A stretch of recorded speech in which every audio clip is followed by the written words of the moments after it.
Kern County has a rich history spanning back hundreds of years. You see it every time you visit places like the Fox Theater, the Padre Hotel, or Pyrenees. Businesses and buildings built centuries ago, but due to foreclosures, distant property owners, and an ongoing rise in transient fires, we're seeing a number of historic buildings in Bakersfield destroyed.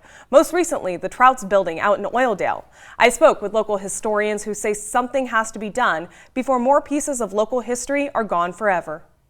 Well, I'm hoping that people will realize that all of these buildings represent the history of our city. Ask any local and they can tell you about their memories at businesses like Amistoy's on River Boulevard, Noriega's on Sumner Street, and Sinaloa's in downtown Bakersfield. You know, the construction was completely different in those buildings from, 100 years ago. Bakersfield Fire Battalion Chief Brian Bowman says this usually results in buildings that have been here for hundreds of years left boarded up while the community awaits what's next. However, with more than 21 years under his belt, most of this in Old Town Kern, he says increases in abandoned structure fires has simply become expected. We try to work with code enforcement, we work with law enforcement, the city staff itself, and we just try to come up with ways to work with the owners, try to provide everything we can, ensure they're boarded up, ensure that they're secured, the properties are secured. Just a few months ago, the building that was once home to the Guild House and the Old House Pub, built in 1918 and located on Chester and 9th Street,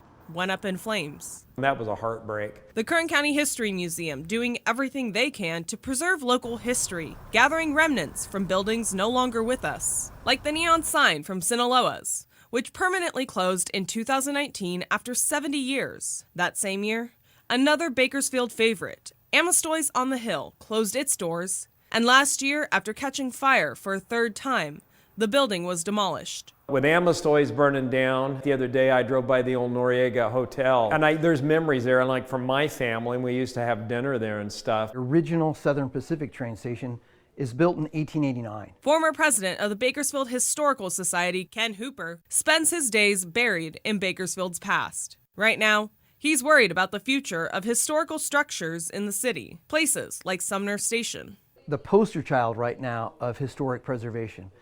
We need to find a purpose for it. We need to find a valued purpose for it. And luckily, the city of Bakersfield is on board with that. While the building on Chester and the historic Sumner Station are still with us, Hooper hopes their historical significance will be made a priority before another tragic blaze takes a piece of history. It's part of our culture. It's part of our community.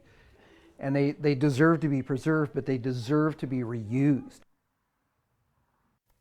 Now, one solution Hooper says the city is considering is passing the Mills Act, an economic incentive program that would push property owners to maintain and preserve historic buildings by offering a tax abatement.